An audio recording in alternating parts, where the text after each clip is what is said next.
All right, we have a rally on our hands today, and we are rallying into the close, rebounding after that sell-off yesterday. My next guest says while he expects more volatility ahead, he is finding pockets of opportunity within equities. Joining me now at Post 9, Rich Saperstein, Treasury Partners. Nice to see you again.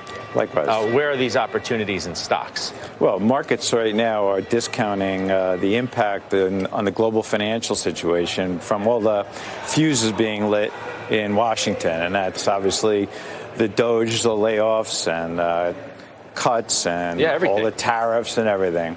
So I think we're going to have continued volatility. We're going to see reduced earnings. And I think that over the next 2 quarters, there's really no rush to aggressively go into the market and put capital to work. So you literally would advise people just sit on your hands for a couple months. Let's just see how things work out?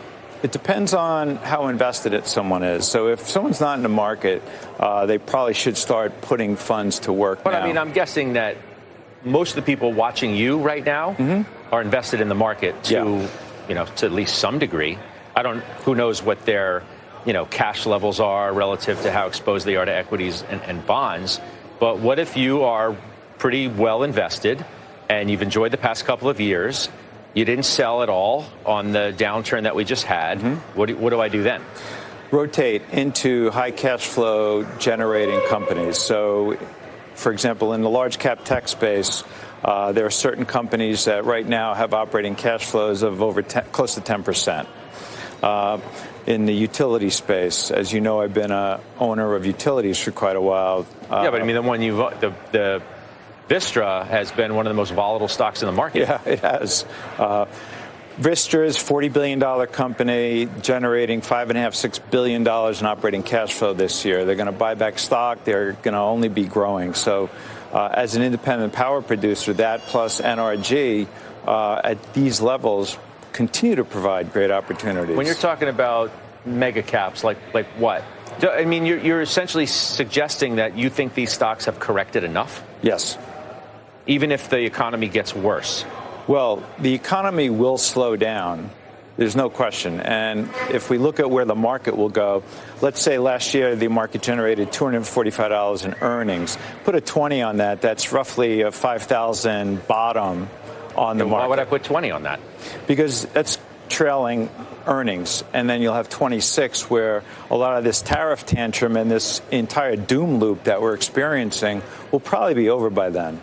So I think you'll start looking at increased earnings into 26. So you'll start putting a multiple of, let's say, 18 on 26 earnings. So in terms of the market this year, I'd look for Q3 and Q2 to be more turbulence, more resolution of the tariffs, leaving Mexico, Canada, Eurozone, and China for Q4, and, some resolution on that.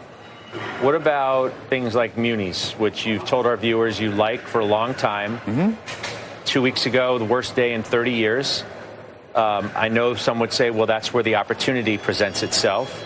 But given what's been happening with the bond market and interest rates, maybe I don't feel as comfortable as I once would have with even something that feels as safe as a muni. We haven't seen these rates in 14 years. And the reason is that there was tax selling to pay taxes on April 15th, huge supply coming into the market. This week, 13 billion versus an average of 7 billion. Plus, one of Trump's advisors suggested reducing or eliminating the tax-free nature of munis. And you have volatility in the stock market leading to selling in the bond market. So that's raised the yields on these bonds to unprecedented levels. You'd like to lock in some of the yields that they present? Absolutely, because if the tariffs result in a slowing of the economy, that will result in lower interest rates, and that will raise bond prices, because if yields drop on bonds, the prices go up. So as a place to hold out and hang out right now during this volatility, plus have a great long-term investment, munis at 4.5–5% tax-free are exceptionally attractive right here. Are your clients, like seemingly everybody else, hanging on every headline that moves? Most people are, because, Washington has really dominated the airwaves right now. And keep in mind that the tariffs today are impacting the market. And unlike 08 or 20, when we had great market declines, we had no way out of this. with the tariffs, it's one guy. He could basically start resolving a lot of these issues, making announcements. You think he's going to do that? What do you mean we had no way out of the other things? The Fed came to the rescue, and so did the government with all the stimulus money. Neither looks imminent in this case. Well, in 20, we had no solution for COVID when the market dropped. In 08, the Fed had to come in and really rescue the market. In this case, the Fed does not have to come in. Will Trump resolve this? Well, let's think about this. Europe, you're charging me 10% on my cars. I want to send a caddy over to Europe. It's 10% tariff. We're only charging 2.5%. Either charge me 2.5% or I go to 10. Let's just resolve this. It's a binary outcome.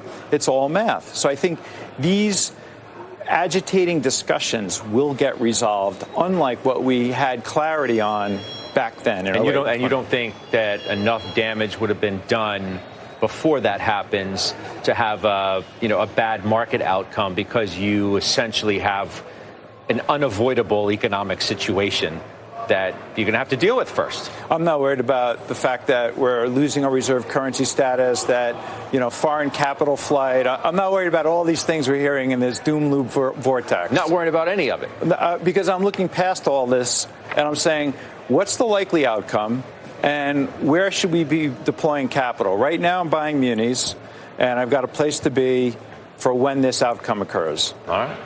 Guess that's why I'm going to Italy soon. You're you. All right. Good to see you. Thanks for being here. Great to see you, Rich Scott. Saperstein, the man with no worries seemingly at all. That's not exactly true.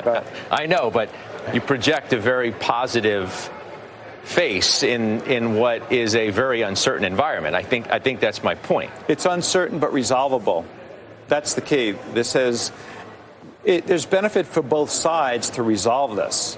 So there could be some resolution that's announced over the next 30, 60 days, and you'll see the reaction in the market. Okay. All right. It's good to see you. Likewise. We'll see you soon. Rich Saperstein up next.